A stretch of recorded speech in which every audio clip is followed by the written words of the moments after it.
I was dead tired. My horse wasn't doing much better. We'd been riding since dawn, pushing through heat, dust, and miles that felt heavier with every hoof step.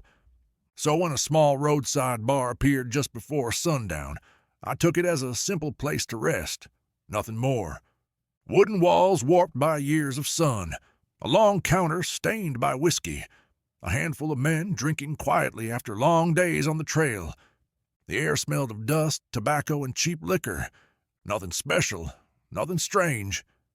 A pianist sat near the back, playing a calm tune. Soft, steady, almost comforting. I ordered a drink and took a seat near the wall where I could watch the room. A group of ranch hands argued about cattle prices. 2 miners played cards without saying a word. A woman in a dark dress walked between tables, serving drinks, barely making eye contact with anyone.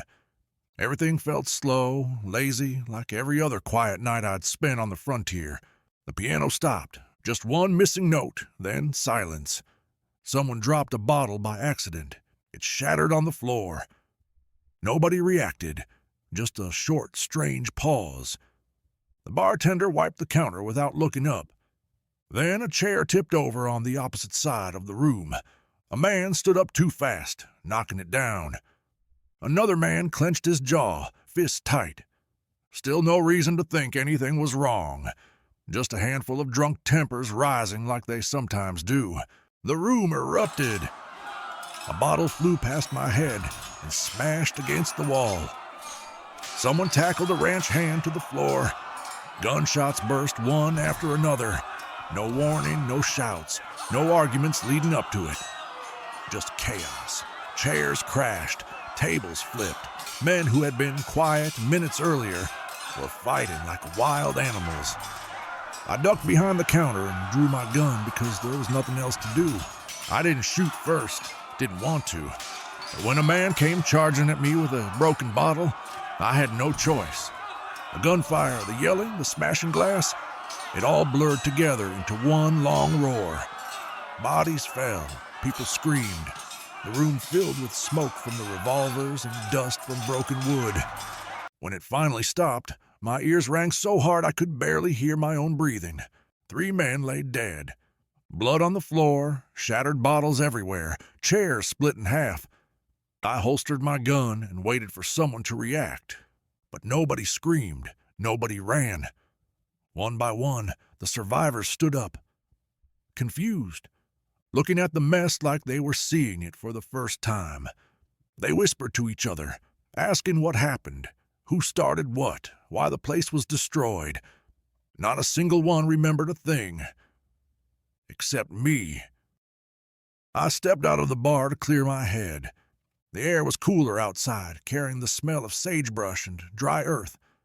My hands were still shaking a little, not from fear, but from the suddenness of it all.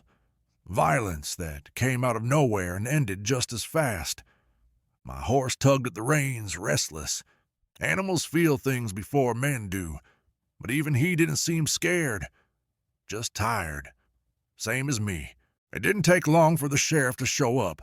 A couple of locals ran to get him after seeing smoke and hearing shots. He walked past me into the bar, boots heavy on the wooden floorboards.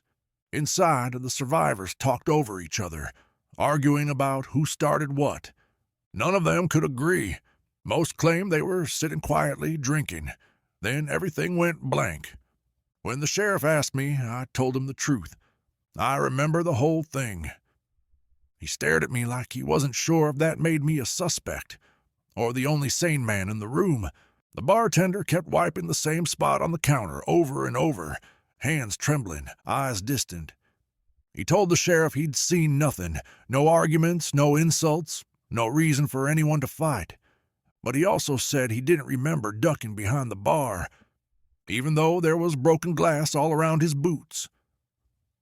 The sheriff didn't know what to make of it. Nobody did. The place looked like a war zone. Splintered chairs, bullet holes in the walls, blood on the floor. But the crowd inside behaved like they were waking from a nap. Some asked if there had been an earthquake. Others blamed the whiskey. A miner pointed at a table torn in half and said, That wasn't like that earlier, was it?" Another man accused him of lying. They went back and forth until they both realized neither remembered how they got to opposite sides of the room. The piano still sat in the corner, silent. The pianist nowhere to be seen. Someone said he must have run out the back door when the shooting started. But nobody remembered seeing him leave, and nobody complained about him vanishing during the questioning. The bench was pushed back just slightly, like someone got up in a hurry. I glanced at it longer than I probably should have, but it was the only thing in the room that felt out of place. Even if I couldn't explain why, when the sheriff finished questioning everyone, he told the town doctor to look over the wounded and had the bodies taken out the back. He told me I could go, said my story matched the physical evidence better than anyone else's. As I saddled my horse, I looked back at the building, lights glowing warm through dusty windows. People starting to talk and drink again like the night hadn't just torn itself apart. I didn't know what to think, didn't know what any of it meant. But as I rode away, one thing bothered me more than the dead men, more than the sheriff's suspicion, more than the confused voices inside. I couldn't shake the simple fact that I was the only one who remembered any of it. I rode a few miles before stopping near a dry creek bed. My horse was tired, so I made a small fire and leaned back against my saddle. But my mind kept circling the same question. Why was I the only one who remembered what happened in that bar? The more I thought about it, the less sense it made. At first light, I rode back toward town, not to talk to anyone, just to pick up a few supplies before heading deeper into the frontier. As I approached, I noticed something small. The piano music I'd heard the night before. I couldn't place the pianist's face anymore. I remembered the sound, the hands moving over the keys, but not the man himself. It bothered me more than it should have. I found the bartender sweeping broken glass off the floor. He looked worn out, like he hadn't slept. He told me the sheriff wrote the whole thing down as a drunken brawl. No further questions, no follow-up. Then the bartender said, something strange, not supernatural, just odd. He didn't recall anyone ever hiring a pianist for the bar. He assumed one of the ranch hands must have brought him in for the night, but none of them remembered doing that either. Still, the bartender shrugged it off. People come and go, he said. I don't know everyone. Outside, the ranch hands stood around, looking at the patched-up windows and boarded wall. They nodded at me like nothing unusual had happened. One of them asked if I wanted to join a card game later. Same man who'd tried to stab someone with a broken bottle just hours before. He didn't remember it, but he did notice something. His knuckles were swollen like he'd been punching someone. He had no explanation for it. He laughed it off. I didn't. On my way out of town, I stopped by the livery to check my horse's shoes. The stable hand, an old man with shaky hands, asked me, "You hear about the first time it happened?" I didn't know what he meant. He didn't explain much, just said the bar had episodes sometimes. Fights that broke out for no clear reason, men forgetting pieces of the night, tables flipped without anyone remembering why. But he didn't make it sound supernatural, more like a bad habit of the place. A history nobody bothered to write down. I left town again, heading west. Something about the old man's words stuck with me. Not fear, just curiosity. If the bar had a past like that, maybe someone along the trail knew more. I wasn't looking for trouble, but I needed answers.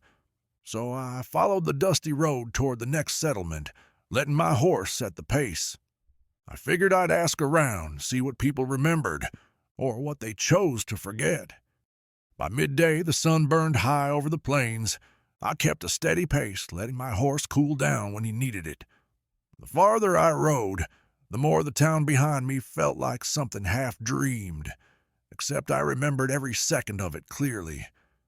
The trail was quiet, just the sound of hooves on hard dirt, and the occasional hawk circling overhead. Near an old watering trough, I found a drifter resting under the shade of a dying cottonwood tree. He had a pack mule, a small fire, and a worn hat pulled low over his face. He lifted the brim when he heard me approach. We exchanged simple greetings, nothing unusual, but when I mentioned the bar, just in passing, he paused mid-sip from his tin cup. "That place still open?" he asked. I told him it was. He scratched his beard and muttered something under his breath. Sounded like, "Didn't think they'd keep it running after last time." I asked him what he meant. At first he didn't want to talk, but after a few minutes he warmed up to the company. He said he'd passed through that town 3 years earlier, staying a single night. Said there was a big fight back then, too. Same bar, same smashed furniture, same men waking up with gaps in their memory. "Everyone blamed the whiskey," he said. "Seems folks there forget things real easy." He didn't say it with fear, more like someone talking about a place where the water tastes funny. Before I mounted my horse again, he gave me a look, half curious, half cautious. "If you're planning to head back that way," he said, "don't sit too close to the piano." I asked him why. He shrugged. Said last time he was there, the man playing the keys didn't say a single word all night. No one remembered hiring him. And the next morning, nobody could describe his face. It could have been a coincidence. Men forget plenty after drinking. Still, his story matched too neatly with what happened the night before. I rode to a ridge where the land opened into wide grasslands. From up there, I could see miles ahead. Just empty trail, scattered rocks, brush, and a thin line of smoke rising from a distant homestead. I took a moment to rest my horse and think. 2 separate people, years apart, remembering the same strange pattern. A fight nobody remembered starting. A pianist nobody could describe. Not enough to prove anything, but enough to keep my mind busy. I've been riding since dawn, and my horse was just as worn out as I was. All I wanted was water, shade, and maybe a clue about what happened in that damn bar. A saloon leaned on the corner like it might collapse, but it was open. Good enough. Inside, the air felt tight. A gambler tried to steady his hands. A ranch hand nursed a bandaged head. The bartender avoided everyone's eyes. I ordered a drink and stayed quiet. The place wasn't hostile, but something about it hummed with pressure. I tried to read the room. Men spoke in low tones, glancing at one another, glancing at the door. Hard days, hard liquor. That's all it looked like on the surface.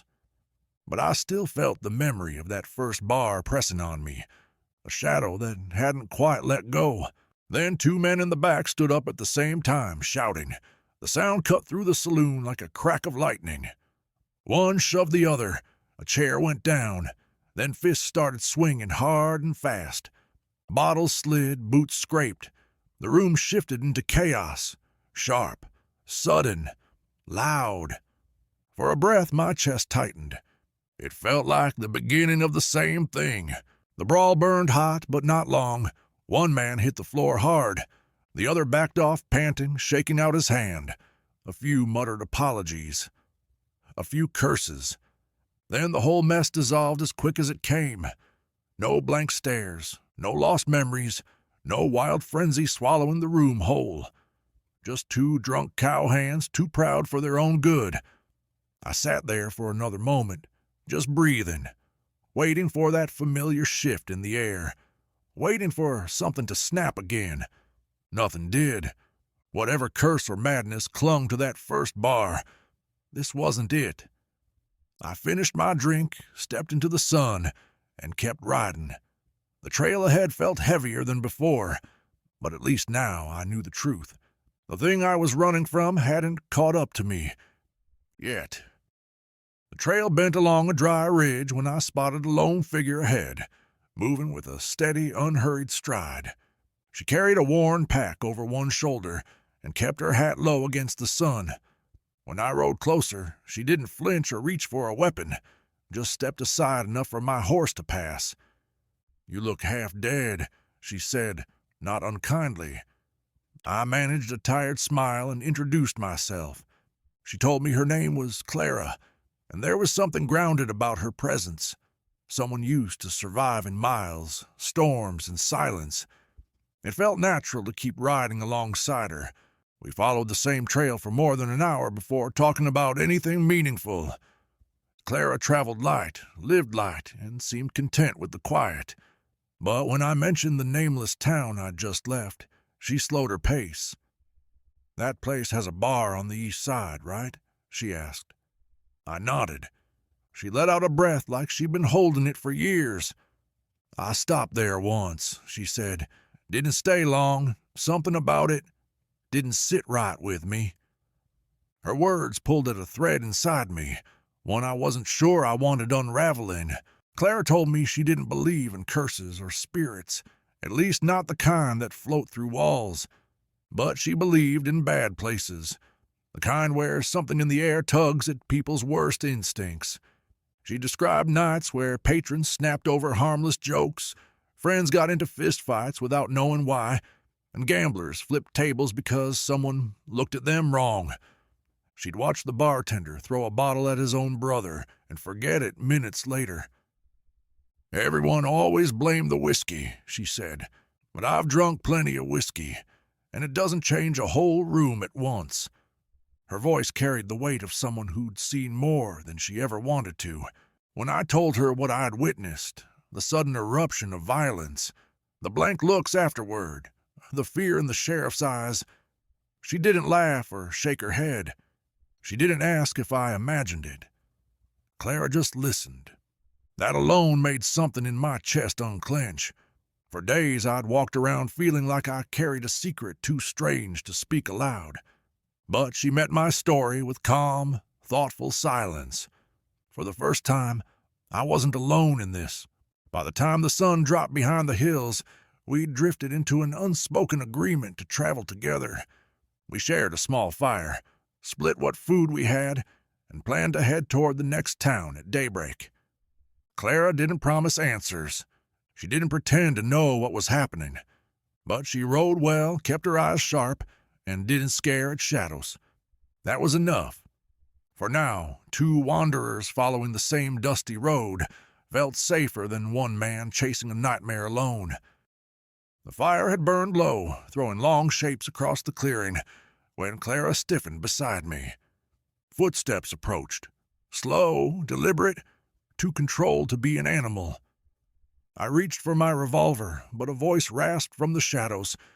"Easy now. Ain't looking for trouble." An old hunter stepped into the firelight, beard tangled, coat patched with 100 miles of dust. His eyes were sharp, though, sharp enough to see through both of us. "Mind if I warm my hands?" he asked. Clara nodded. I gestured toward the fire. Something about him felt like he carried stories the night had been waiting to hear. We shared coffee that tasted more like mud than anything else. The hunter sipped it, grimaced, and then said, "You two been near that bar east of here?" Clara and I exchanged glances. I told him we had. He nodded like he expected the answer. "I seen a fight there once," he said. "A long time back. Whole room went mad. Men throwing chairs, slicing each other up, swearing they saw things they couldn't explain." Clara leaned forward. "When it ended," he went on, "most of them didn't remember how it started. Some didn't remember being part of it at all." The fire crackled, and for a moment no one spoke. The hunter poked at the fire with a stick, sparks drifting upward like tiny ghosts. "Thing about that place," he said, "is the violence. It don't come from the men, not at first. It comes into them, like a cold current under the floorboards, slipping into their bones." He glanced toward the darkness behind him, as if the memory still followed. "Afterward, they only recall pieces, the hand on their throat, someone shouting, the taste of blood, but not the why, never the why." Clara's expression hardened. His words weren't superstition. They were testimony. The hunter lowered his voice, though we were deep in the wilderness. "First owner of that bar died there," he said, "back when the place was just timber and a sign barely hanging. There was a brawl, biggest that town ever saw, men killing neighbors they'd known since childhood. He paused. No one could explain it. Folks say the owner tried to break the fight, got caught in the middle, died with his hand still raised, begging men to stop. Clara swallowed. The night around us seemed to lean in closer. And after that, the hunter added, the bar was never the same. The hunter stared into the fire, his face lit and flickering orange. Whatever's in that place, it ain't finished. A chill settled over the camp, even with the fire burning hot. We rode along a narrow ridge as the sun pushed through a dull morning haze. Clara kept a steady pace ahead of me, and I tried to focus on the trail, but something gnawed at the edges of my mind. I reached for my canteen and realized it wasn't there. I was certain I had packed it, certain I had filled it at the last stream. But the memory? It slipped away like water through fingers. I told myself I must have dropped it, a simple mistake. But deep down, it didn't feel simple. A few miles later, Clara slowed her horse and looked back at me. "You're quieter today," she said, "and sharper around the edges." I frowned. "I'm fine." She didn't argue. She just watched me a moment longer, then nudged her horse forward. But as the trail tightened between rock walls, a rider tried to pass us from behind. He brushed too close to my stirrup, just barely, and something in me snapped. I barked at him, hand going to my revolver, before I even realized it. The rider apologized and moved on. Clara stared at me. That was when I realized I didn't recognize myself in that moment. The wind picked up, carrying dust and the smell of distant sage. We rode side by side now, the silence between us heavier than the heat. I tried to replay the last few days. Where we camped, what we ate, what path we took out of the nameless town. But the memories felt frayed, like pages torn from a book and sewn back in the wrong order. I remembered the bar, every second of that night, every scream, every broken bottle, every frantic breath. But the simple days after blurred. Clara noticed me rubbing my temples. "You're forgetting things, aren't you?" she asked softly. I didn't answer. We stopped at a fork in the trail. 2 paths stretched ahead, one east, one south. For a long moment, I couldn't recall which we'd taken last time. My throat tightened. Clara studied me carefully. "You're carrying something from that place," she said. "Not in your saddlebag, in you." I met her eyes, ready to deny it, but the truth sat behind my teeth like a stone I couldn't swallow. "It's nothing," I muttered. And even that sounded like someone else's voice. By late afternoon, we had climbed a ridge overlooking the valley that hid the cursed town. A windstorm brewed on the horizon, carrying the same dry heat I'd felt inside that bar. Clara stopped her horse beside mine. "If we're going to understand this," she said, "we need to go back, to the beginning, to whatever started all this." I nodded slowly, not because I wanted to, but because something inside me was pulling me there, as if a thread from that bar was still tied tight around my ribs. We turned our horses toward the valley, back to the place where madness first opened its eyes, and we rode. We reached an old ranch house just before nightfall.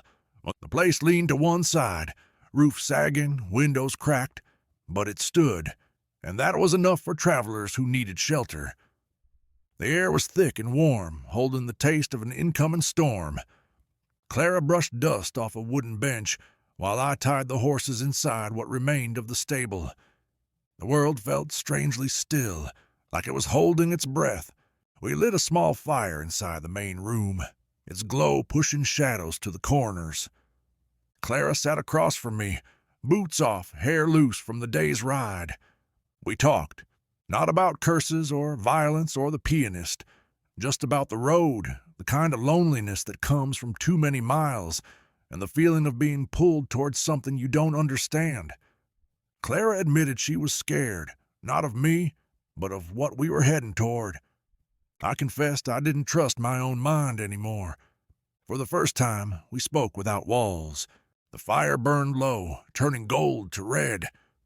Clara moved closer, first to warm her hands, then because neither of us wanted space anymore. Her shoulder brushed mine. Neither of us pulled away. There was a tension between us that had lived quietly for days, tight, coiled, waiting. Now it finally loosened. She touched my cheek gently, testing. I didn't flinch. We didn't rush. No desperation, no magic, no shadows pushing us. Just two people in a dying house, finding something human before returning to a place that wasn't.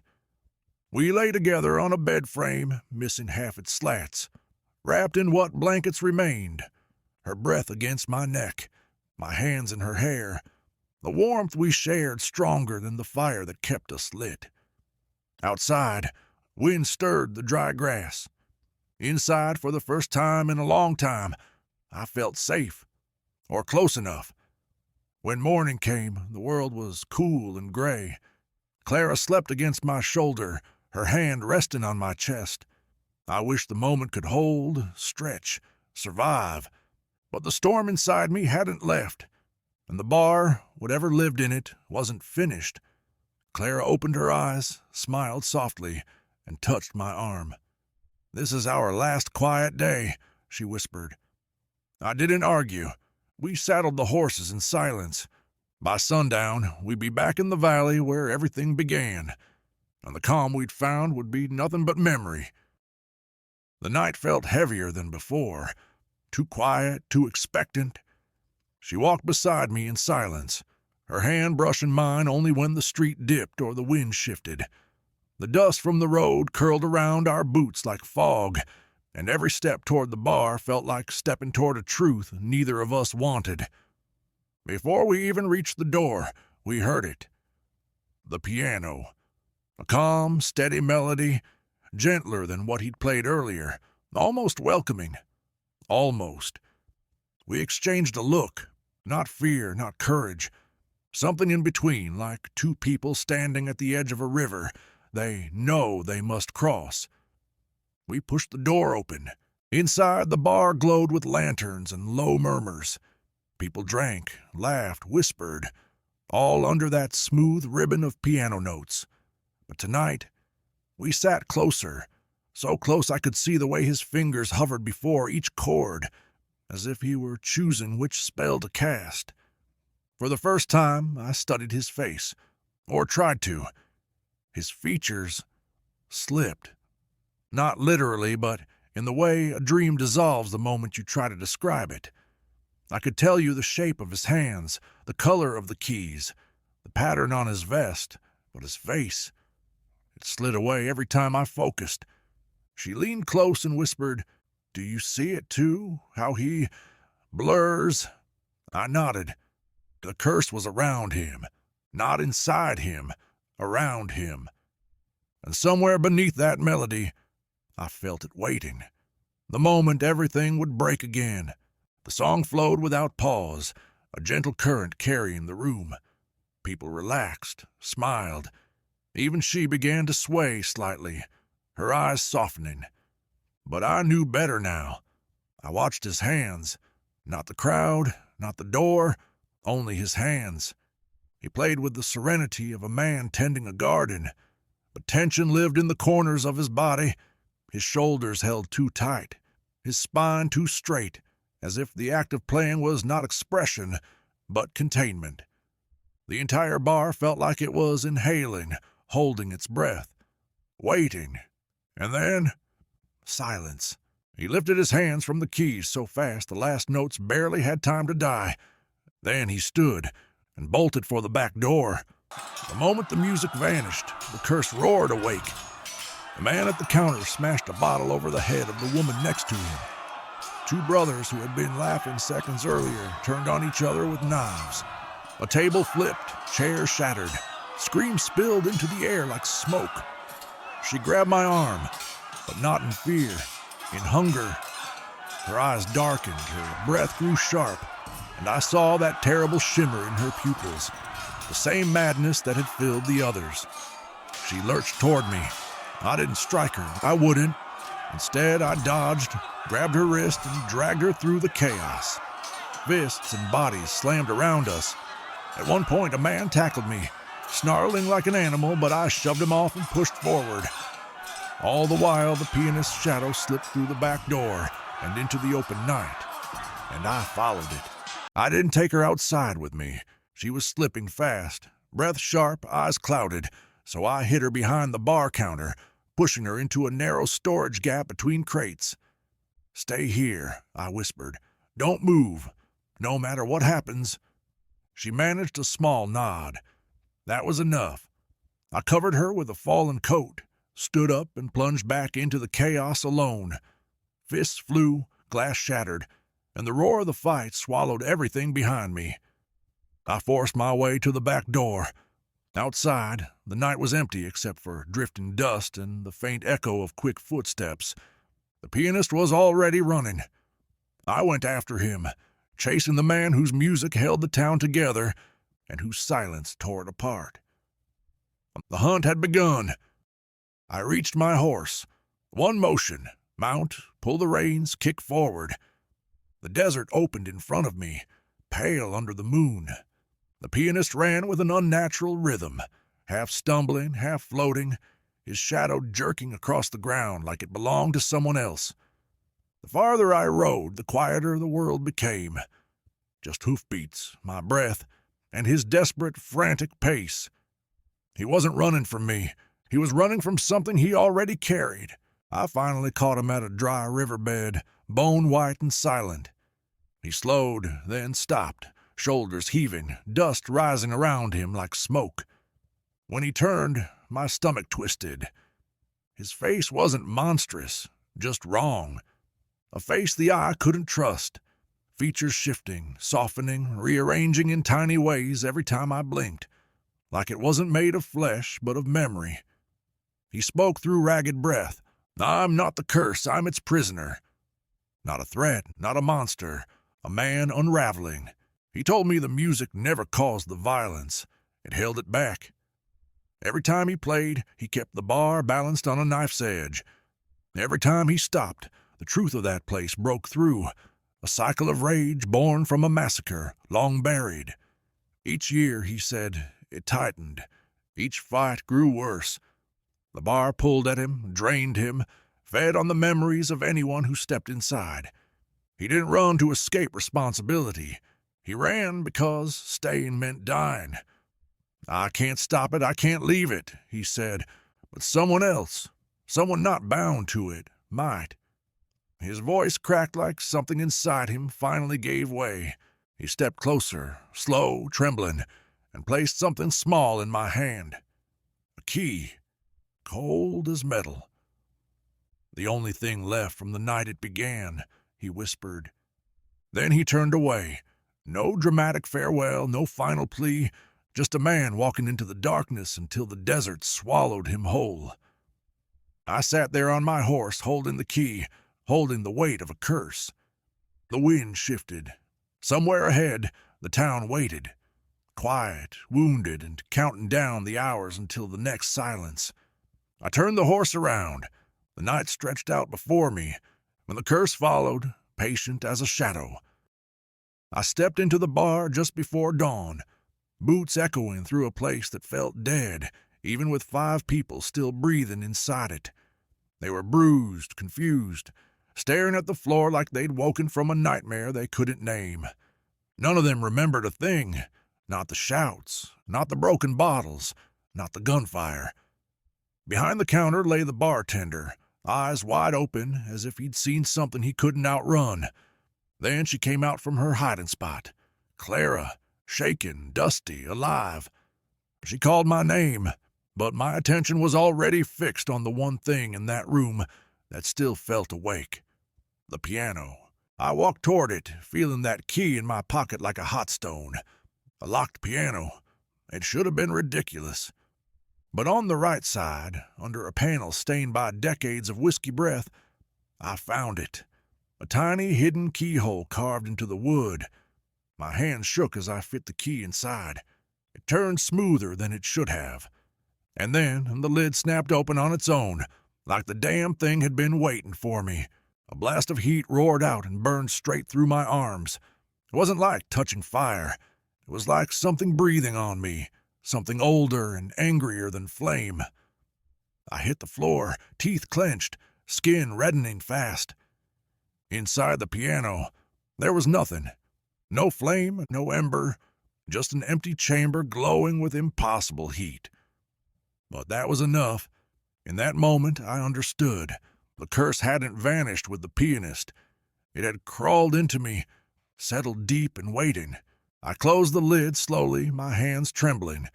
The heat pulsed under my skin.